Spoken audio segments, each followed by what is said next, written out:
بسم اللہ الرحمن الرحیم۔ السلام علیکم ورحمۃ اللہ وبرکاتہ۔ امید کرتا ہوں آپ سب دوست خیریت سے ہوں گے۔ دوستو، آج میں آپ سب کو حضرت بلال رضی اللہ تعالی عنہ کی ایک رلا دینے والا واقعہ سنانے جا رہا ہوں، اور وہ واقعہ کچھ یوں ہے کہ حضرت بلال رضی اللہ تعالی عنہ سے ایک دفعہ کسی نے پوچھا کہ آپ رضی اللہ تعالی عنہ نے پہلی دفعہ حضور نبی کریم صلی اللہ علیہ وسلم کو کیسے دیکھا؟ حضرت بلال رضی اللہ تعالی عنہ فرماتے ہیں کہ میں مکے کے لوگوں کو بہت ہی کم جانتا تھا، کیونکہ غلام تھا اور عرب میں غلاموں سے انسانیت سوز سلوک عام تھا۔ ان کی استطاعت سے بڑھ کر ان سے کام لیا جاتا تھا، تو مجھے کبھی اتنا وقت ہی نہیں ملتا تھا کہ باہر نکل کے لوگوں سے ملوں، لہٰذا مجھے حضور پاک صلی اللہ علیہ وسلم یا اسلام یا اس طرح کی کسی چیز کا قطعی علم نہ تھا۔ ایک دفعہ کیا ہوا کہ مجھے سخت بخار نے آ لایا۔ سخت جاڑے کا موسم تھا، یعنی سردی کا موسم تھا، اور انتہائی ٹھنڈ اور بخار نے مجھے کمزور کر کے رکھ دیا، لہٰذا میں نے لحاف اوڑھا اور لیٹ گیا۔ ادھر میرا مالک جو یہ دیکھنے آیا کہ میں جو پیس رہا ہوں یا نہیں، وہ مجھے لحاف اوڑھ کے لیٹا دیکھ کر آگ کا بگولا ہو گیا۔ اس نے لحاف اتارا اور سزا کے طور پر میری قمیض بھی اتروا دی اور مجھے کھلے صحن میں دروازے کے پاس بٹھایا کہ یہاں بیٹھ کر جو پیسیں۔ اب سخت سردی، اوپر سے بخار اور اتنی مشقت والا کام، میں روتا جاتا تھا اور جو پیستا جاتا تھا۔ کچھ ہی دیر میں دروازے پر دستک ہوئی۔ میں نے اندر آنے کی اجازت دی تو ایک نہایت مطمئن اور پرنور چہرے والا شخص اندر داخل ہوا اور پوچھا کہ جوان، کیوں روتے ہو؟ جواب میں نے کہا، جاؤ اپنا کام کرو، تمہیں اس سے کیا؟ میں جس وجہ سے بھی روؤں، یہاں پوچھنے والے بہت ہیں لیکن مدد کرنے والا کوئی نہیں ہے۔ حضور صلی اللہ علیہ وسلم یہ جملے سن کر چل پڑے۔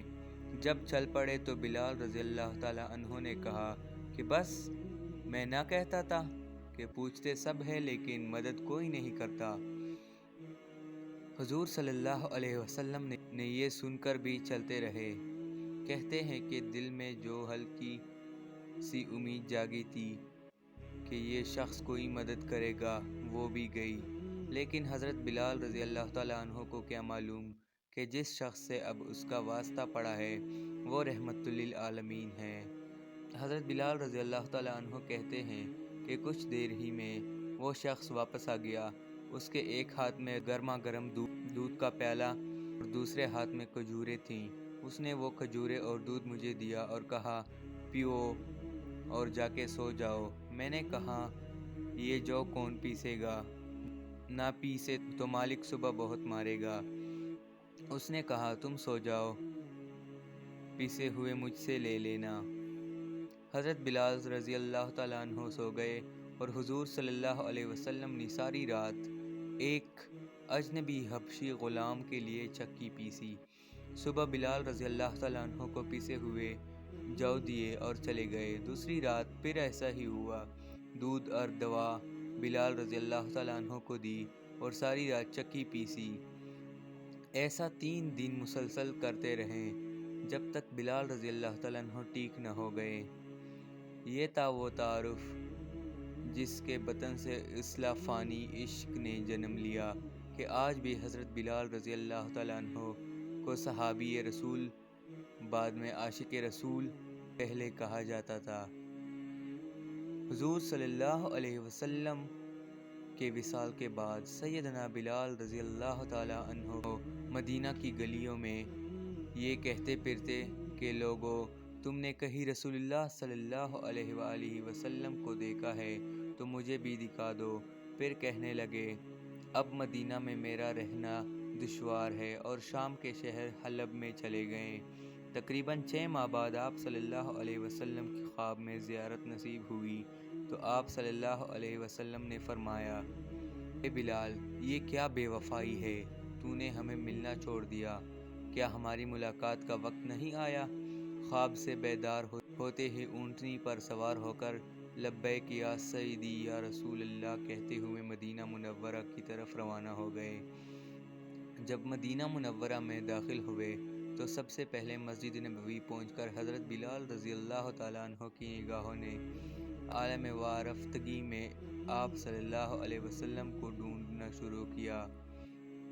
کبھی مسجد میں تلاش کرتے اور کبھی حجروں میں، جب کہیں نہ پایا تو آپ صلی اللہ علیہ وسلم کی قبر انور پر سر رکھ کر رونا شروع کر دیا اور عرض کیا، یا رسول اللہ صلی اللہ علیہ وسلم، آپ نے فرمایا تھا آ کر مل جاؤ، غلام حلب سے بہر ملاقات حاضر ہوا ہے۔ یہ کہا اور بے ہوش ہو کر مزار پر انوار کے پاس گر پڑے۔ کافی دیر بعد ہوش آیا، اتنے میں سارے مدینے میں یہ خبر پھیل گئی کہ مؤذن رسول صلی اللہ علیہ وسلم حضرت بلال رضی اللہ تعالیٰ عنہ آ گئے ہیں۔ مدینہ طیبہ کے بوڑھے جوان، مرد، عورتیں اور بچے اکٹھے ہو کر عرض کرنے لگے کہ بلال، ایک دفعہ وہ اذان سنا دو جو میرے محبوب صلی اللہ علیہ وسلم کے زمانے میں سناتے تھے۔ آپ رضی اللہ تعالیٰ عنہ نے فرمایا، میں معذرت خواہ ہوں، کیونکہ میں جب اذان پڑھتا تھا تو اشہد ان محمد الرسول اللہ کہتے وقت آپ صلی اللہ علیہ وسلم کی زیارت سے مشرف ہوتا اور آپ صلی اللہ علیہ وسلم کی دیدار سے اپنی آنکھوں کو ٹھنڈک پہنچاتا تھا۔ اب یہ الفاظ ادا کرتے ہوئے کیسے دیکھوں گا؟ بعض صحابہ کرام رضی اللہ تعالیٰ عنہ نے مشورہ دیا کہ حسنین کرمین رضی اللہ تعالیٰ عنہما سے سفارش کروائی جائے۔ جب وہ حضرت بلال رضی اللہ تعالیٰ عنہ کے پاس آئے تو انہوں نے بلال رضی اللہ تعالیٰ عنہ سے فرمایا، میرے لیے ایک دفعہ اذان پڑھے۔ آپ رضی اللہ تعالیٰ عنہ نے اذان پڑھائی۔ صدق اللہ العلی العظیم۔